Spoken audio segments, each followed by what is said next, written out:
News 3 WSIL. Here's what's happening right now. Good Wednesday morning, a near record cool start to the day, but tracking warmer weather heading our way. Yeah, beautiful sunrise right there. Well, the results are in for Illinois' primary election.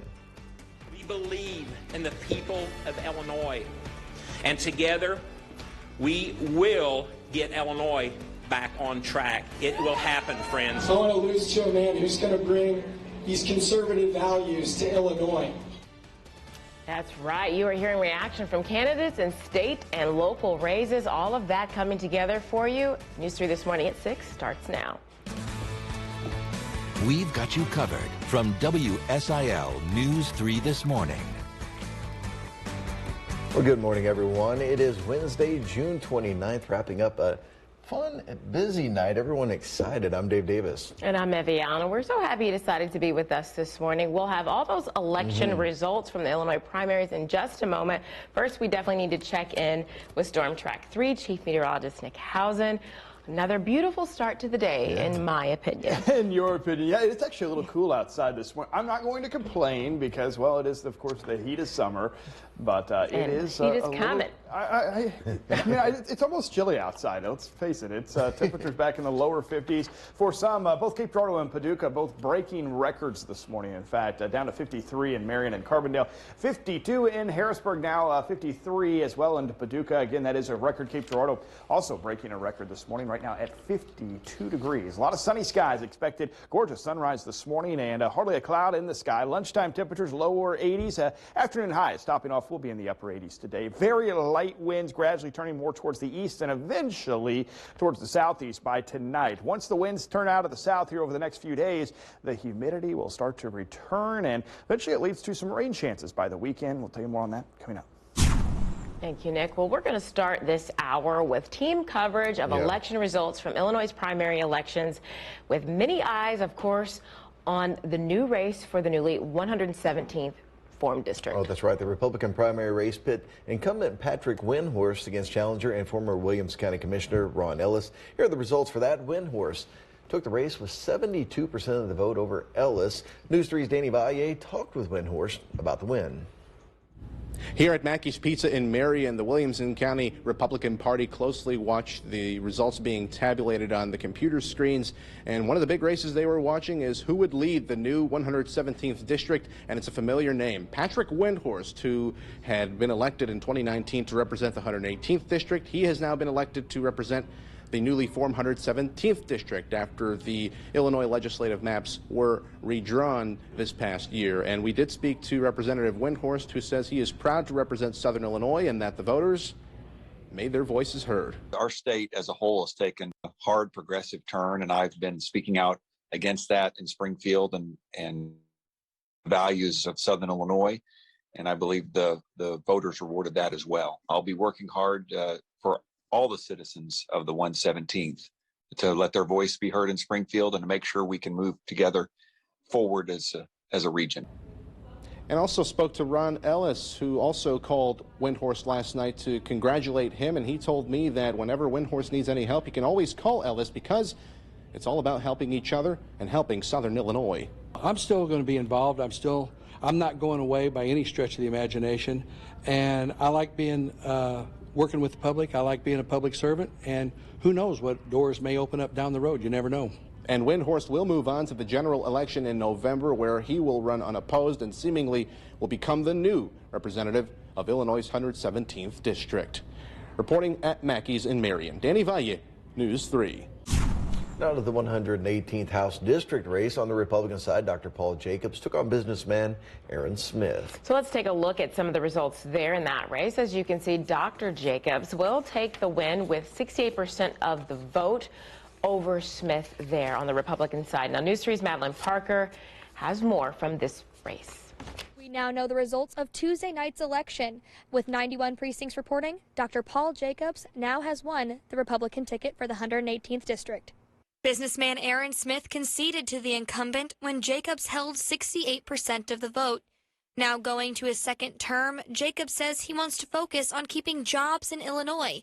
Despite saying there is more work to be done, Jacobs was glad after hearing the results. Happy that we're here. I'm very happy that we had a very successful campaign and a very good election. And I think that it was kept as nice as possible. And I think that I have to commend my opponent for keeping it as nice as he did, and I think that we did too. With no Democratic candidate up for election, it does look like come November, Dr. Paul Jacobs will hold the seat for the 118th District. Reporting in Carbondale, Madeline Parker, News 3. Well, the biggest race in the state is for the governor's seat, and Democrats and Republicans have been campaigning for months for this top job. Oh, yes. And our Brooke Slyer joins us in studio with more on the results. Good morning, Brooke. Yeah, good morning, Evie and Dave. Well, on the Democrat side, incumbent J.B. Pritzker swept the race with 92% of the vote, and this is with 98% of the precincts reporting. He was being challenged by Beverly Miles, who worked as a nurse and served in the military. Now, on the Republican side, things are a little more complicated, so let's dive in and take a look. There were 6 candidates on the conservative ballot. Darren Bailey took 57% of the vote. That's more than 3 times the vote than the next leading competitor, Jesse Sullivan, at 16%. During last night's watch party, Bailey said while on the road campaigning, he learned residents are ready for change. I'm proud to be the son of the great state of Illinois. But we're all here because we know that Illinois is in trouble. Decade after decade of mismanagement in Springfield, back-to-back billionaire governors who don't understand the struggles of working people. And where has that gotten us? Nowhere. Bailey went on to say if voters show up at the polls during the general election like they did the primary, the Republican side will win against Pritzker. Bailey is running on a pro-life, pro-Second Amendment platform, along with plans to lower income and property taxes. We have more information on this race on our Facebook and website. But for now, Evie, back to you at the desk. Thank you, Brooke. Now to Secretary of State. Now, 4 candidates were on the ballot looking to replace longtime Secretary of State Jesse White. Alexi Janulius is the winner with 53% of the vote there. Another major race is the U.S. Representative for Illinois' 12th Congressional District. Homer Chip Markle was up against Joshua Qualls on the Democratic side. Now, while incumbent Mike Bost ran unopposed on the Republican side, Markle's campaign claims he is more moderate in his policies. Now, Bost says that could play a factor if he wins. That's fine that he's moderate, but the thing is, then what's the difference between he and I? And that's got to be compared. Right now, we're going through this primary. Then we'll figure out where we're going from there. I haven't spent a lot of time studying either one of the opponents. I've been busy doing what we've got to do, and that is make sure we're providing for the Illinois 12th, doing what I'm supposed to be doing there, providing constituent service, but also working on some pretty tough legislation around this nation right now. And now we're going to take a look at some of the county races. We start in Franklin County with the race for county board. There in District 1, 5 candidates were on the ballot. 3 will move on to November. That includes Neil Hargis, Curtis Overton, and Angela Evans. And now in Hamilton County, the race for county clerk and recorder Heather Bowman won with 65% of the vote. And in Perry County, and the race for county sheriff, Chad Howard took on John Hopkins. Howard beats Hopkins with 67% of the vote. And another race we've been following is the Pope County clerk. This race was close.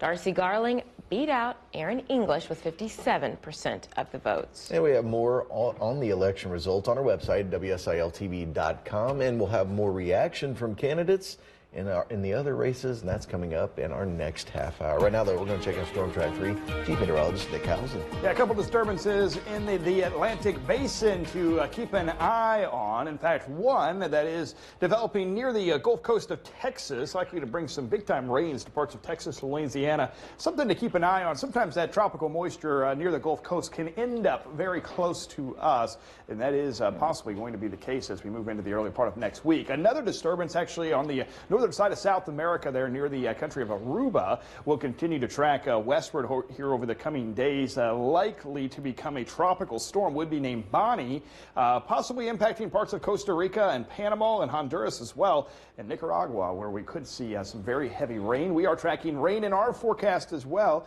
Tell you when and if it's going to impact those holiday plans coming up. Thank you, Nick. Well, a local nurse and her team are giving back to people in Uvalde, Texas. Her story in this week's Unsung Hero next on News 3 This Morning.